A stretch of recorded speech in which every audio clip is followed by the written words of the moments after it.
C'est plein. Eh bien, depuis le temps qu'on t'en parlait de cette vidéo 4K test d'Hector, voilà notre premier passage à gué. Je crois qu'on a trouvé un trésor. Allez, installe-toi tranquillement dans ton canapé, ça va commencer. Salut à toi et bienvenue dans cette nouvelle vidéo.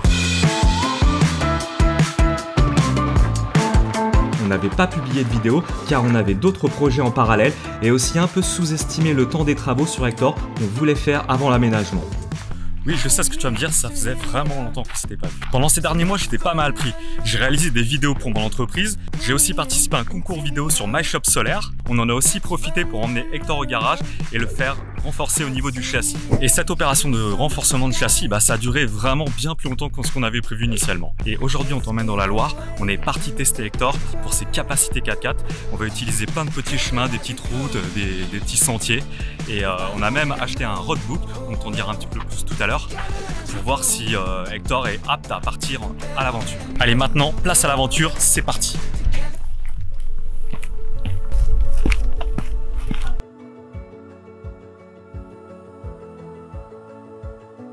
On démarre du village de Chambre, au bord de la Loire, sur les pistes et chemins de terre de cette belle région assez peu touristique finalement en cette période estivale. La première partie de ce road trip se déroule dans les paysages de cultures variées, de champs de blé et parfois même de maïs. On était tout excités à l'idée d'emprunter ce genre de chemin car pour nous c'était une première et en plus ça apportait une petite touche d'aventure au voyage qui n'était pas pour nous déplaire. Enfin, surtout moi. On se sentait un peu comme des explorateurs à la découverte du monde.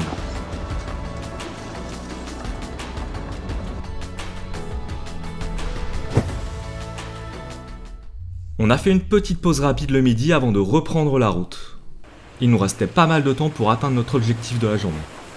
Les premiers tours de roue dans les sous-bois encore humides nous confortaient dans le choix d'Hector et nous rassuraient pour la suite du voyage. Ça fait à peu près maintenant 1 heure qu'on est sur les pistes et on a fait à peu près 10 km, on roule beaucoup moins vite et ce qui est vraiment super, c'est qu'on profite à fond des paysages.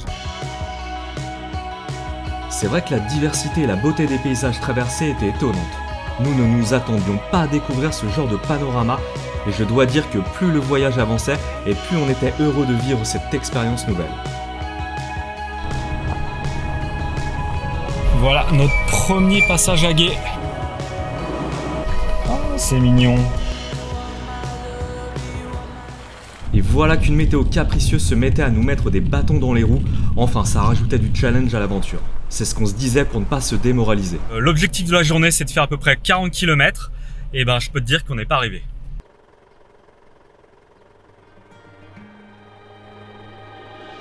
Entre deux averses, on profite pour faire décoller Moustique.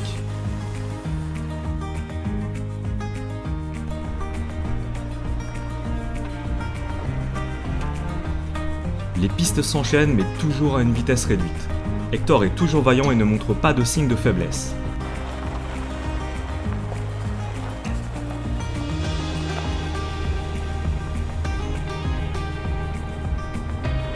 Arrivé à l'intersection, je crois que c'est à droite.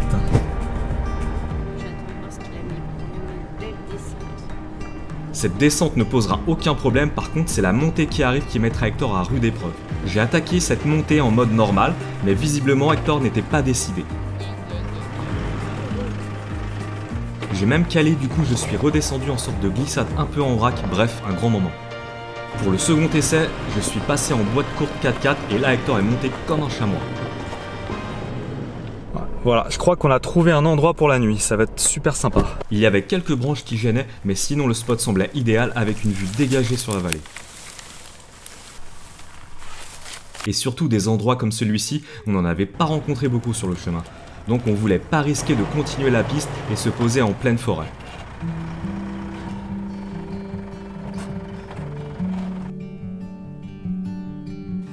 Finalement, on est arrivé pas si tôt qu'on le souhaitait, il était déjà l'heure de préparer le barbecue. En attendant, on prend quand même le temps de se poser un moment tranquille et de profiter du calme régnant autour de nous, avec pour seul son le bruissement des feuilles. On décide de manger dans Hector car Céline commençait à avoir froid. Bref, tu me comprendras, je pense. Des bonnes brochettes au barbecue.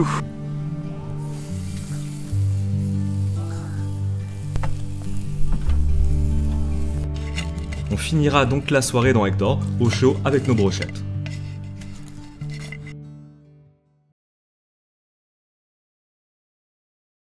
Le spot où on s'est posé hier soir, c'était vraiment super sympa en fait.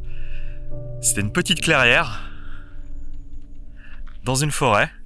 On a juste croisé un véhicule qui est passé sur la piste à côté, donc vraiment rien, on n'était pas dérangé. Petit bilan de la journée d'hier, donc le 4x4 fonctionne bien, on a juste utilisé les 4 roues motrices à un moment donné, c'était dans une pente comme ça en fait, j'ai commencé à attaquer la pente, Céline était en train de me filmer, j'ai dû mettre le 4x4 parce que la première fois j'étais juste en propulsion et le 4x4 a commencé à reculer en fait et à patiner, donc c'est le seul moment où j'ai dû vraiment l'utiliser, donc le bilan est plutôt positif, c'est plutôt pas mal. Sur les 40 km qu'on voulait réaliser donc hier dans la journée, on en a fait à peu près 36,5 je crois, donc mission accomplie. Juste un petit point négatif, hier vers 23 h on était en train de s'endormir, on s'était couché un petit peu plus tôt et il y a un autre véhicule qui est passé et qui s'est arrêté à côté de nous, le moteur tournant, et qui a commencé à klaxonner genre vous avez pas le droit d'être là, et il est resté juste quelques secondes, le temps que je me réveille, que je calcule qu'il y avait un véhicule qui klaxonnait en fait, et puis il est parti tout de suite quoi, et puis il est pas revenu. Donc finalement il n'y a pas eu plus de problèmes que ça s'est bien passé quoi, et puis on a quand même bien passé une bonne nuit. Pour réaliser ce road trip, on a acheté un roadbook sur internet en fait d'une personne qui réalise des roadbooks, donc je peux te montrer rapidement. Voilà comment ça se présente, d'un petit cahier en spirale, donc c'est assez artisanal avec un sommaire et différentes parties. Il y a des informations touristiques, comment fonctionne le roadbook, comment se débrouiller et le matériel nécessaire pour les road trips. C'est vraiment super bien fait. Le livret se présente comme ça, donc tu as le nombre de kilomètres total, tu as le nombre de kilomètres pour arriver donc jusqu'à ce pictogramme. C'est assez schématique, donc on voit bien en fait là on est sur une piste qu'il faut prendre sur la gauche et il y a des repères avec des arbres, par exemple là il y a un belvédère, il y a d'autres repères, par exemple on voit qu'on a une croix. Au final c'est assez bien fait ce petit fascicule, ça nous aide pas mal, sinon on ne pourra jamais faire ce genre de road trip, et en plus on a une trace GPS. Je trouve que c'est un complément assez indispensable en fait pour éviter de sortir encore une carte. Dès qu'il y a une confusion sur un point, on ne sait pas vraiment exactement, et ben on utilise la trace GPS. Donc du coup on l'utilise juste lorsque on n'est pas sûr, ou pour vérifier à un moment donné si on est vraiment toujours sur la trace quoi, qu'on ne soit pas vraiment trompé. Ce matin malheureusement le temps n'est pas superbe, il y a pas mal de brume. Ce qui est prévu à la météo c'est que ça se dégrade. Au début il devait faire assez beau, et puis au fur et à mesure que les jours avançaient ça se dégradait. Bon, on avait quand même décidé de partir, donc on est parti. On espère qu'il va pas trop pleuvoir, on n'a pas trop envie d'aller sur des pistes avec plein de boucles lorsqu'il y a des pentes, des descentes, parce qu'on n'est pas des experts du 4x4, on n'a pas envie de s'enliser. C'est une nouvelle journée qui commence pour le moment, il ne pleut pas donc on ne perd pas de temps et on continue toujours avec le roadbook. T'es prête pour le copilotage ? Hector il fait plein de petits bruits bizarres, de couinements, de grincements ou autres, mais bon, on fait avec tant que ça roule. Sur la route, on s'arrête pour visiter le village de Montarcher. C'est un tout petit village d'une cinquantaine d'habitants avec beaucoup de charme. C'est exactement ce qu'on aime avec Céline, s'arrêter en chemin pour découvrir le patrimoine culturel avec parfois quelques surprises. Je crois qu'on a trouvé un trésor. T'emballes pas. Vas-y, ouvre. Ah, putain, c'est lourd. Bon, en fait, le trésor qu'on a trouvé, c'est juste un jeu de piste pour les enfants. Malheureusement, on sera pas riche.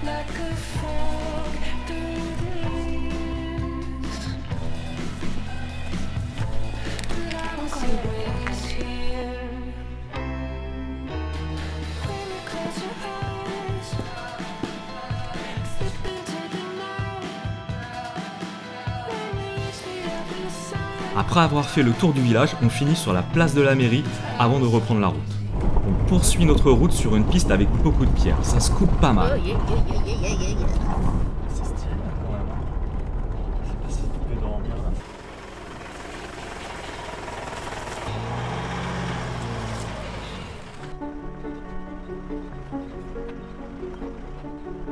Depuis quelques kilomètres déjà, le paysage a bien changé depuis notre départ. On évolue dans une zone plus montagneuse, les monts du Forez. Hector avale les kilomètres avec toujours autant d'aisance. Rien ne semble pouvoir l'arrêter, le tout-terrain est définitivement son terrain de jeu favori.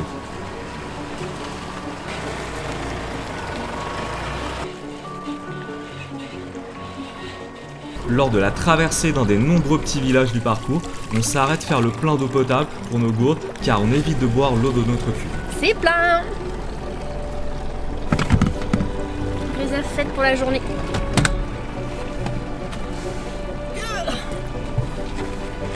Donc 940 mètres avant la prochaine intersection avec une croix.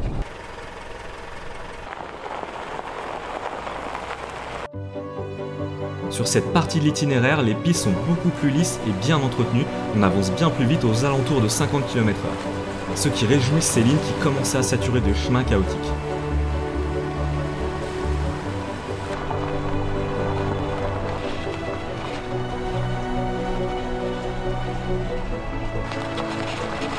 Les bottes de foin dans les champs, ça me rappelle les départs en vacances quand j'étais petit. Souvent, quand on en croisait, ça voulait dire qu'on était plus très loin de l'arrivée. Bon, là il y a un problème, la piste est tellement rétrécie par la végétation qu'on décide de rebrousser chemin pour ne pas trop endommager la carrosserie d'Hector.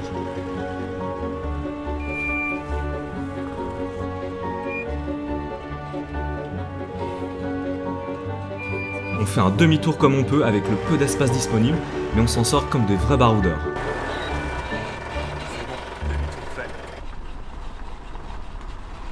Comme je te l'ai expliqué ce matin, la trace GPS nous est d'un grand secours pour éviter la portion difficile et reprendre un peu plus loin la piste. Cela nous évite d'utiliser Google Maps, qui certes est très pratique dans la vie quotidienne, mais qui pour ce genre de road trip gâche un petit peu l'expérience, je trouve.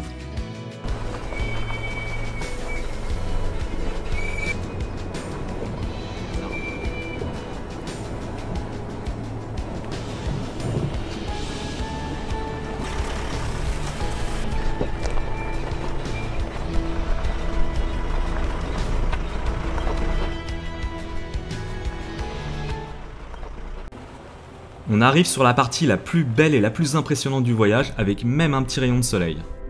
Et voilà, on se retrouve au pied du château de Couzan, ce magnifique château médiéval. Voilà, après avoir emprunté les routes les plus accidentées, les chemins avec des pierres, de la boue, tout ça, et ben je peux te dire que Hector il passe vraiment partout. Tu te rappelles, avec Sully, on avait fait une vidéo, on avait un souci, on se plaignait un petit peu, comme quoi dès qu'on était sur un peu de boue, sur de l'herbe mouillée, et ben tout de suite on avait des problèmes, ça patinait, on se retrouvait pratiquement bloqué.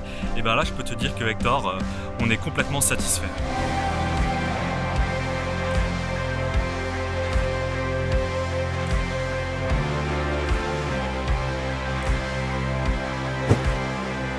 Le château de Couzan est une forteresse dont les vestiges remontent au XIe siècle. Il est bâti sur un éperon rocheux et à l'époque du Moyen-Âge, il était le plus important du comté du Forez. Si tu souhaites plus d'informations sur cette forteresse, tu peux regarder sur internet, il y a plusieurs sites qui en parlent.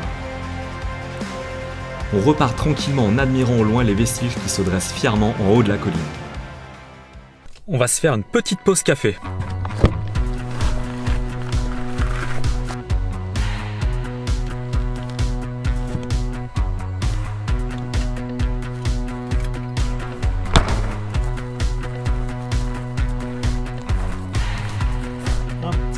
Avant de reprendre la route. Avec le chocolat.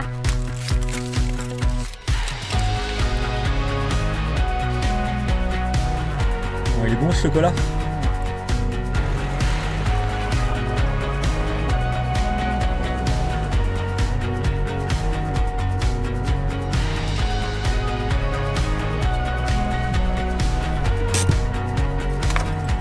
Pause technique. Avant de rentrer, on fait la vidange des eaux grises et on repart plus léger. Tu veux un petit peu d'eau? Donc conclusion de ce road trip, ce test en fait qu'on voulait faire, et ben on est tous les deux satisfaits, on est aussi rassurés, on se rend compte un petit peu de ses capacités, on a clairement une idée beaucoup plus précise de ce qu'il est capable de faire et sur les chemins sur lesquels on peut s'engager, et on est sûr qu'on n'aura pas de problème, on pourra s'en sortir. Ce côté tout terrain, c'était vraiment ce qu'on voulait, il n'y avait pas de compromis possible pour nous car il était très important qu'on puisse s'aventurer sur des chemins, surtout pour le voyage qu'on a prévu de faire en Amérique du Sud. Si t'es pas au courant, je te remets la vidéo vidéo ici. Je voulais te parler aussi de l'aménagement, tu sais, dans une autre vidéo, j'en avais parlé qu'on allait faire pas mal de changements, qu'on puisse le préparer pour notre voyage en Amérique du Sud. L'aménagement a commencé, j'ai pas encore réalisé de vidéo, bien sûr j'ai filmé, mais je vais essayer de préparer plusieurs vidéos, peut-être 2-3 vidéos sur l'aménagement, pour voir un petit peu ce qu'on a fait. Je sais pas exactement quand est-ce que ça sortira, il y aura peut-être une autre vidéo de voyage entre temps, mais rassure-toi, j'ai quand même prévu de te montrer comment j'ai aménagé, quels sont les points que j'ai améliorés, quels sont les équipements que j'ai utilisés, bref, tout un tas de choses. Voilà, ce test arrive à sa fin. Merci d'avoir regardé cette vidéo jusqu'au bout. Et comme d'habitude, n'oublie pas de liker, de partager, de t'abonner, tout ça. Bien sûr, tu peux nous suivre sur les réseaux sociaux comme Instagram. Et moi, je te dis donc à bientôt pour de nouvelles aventures. Allez, ciao!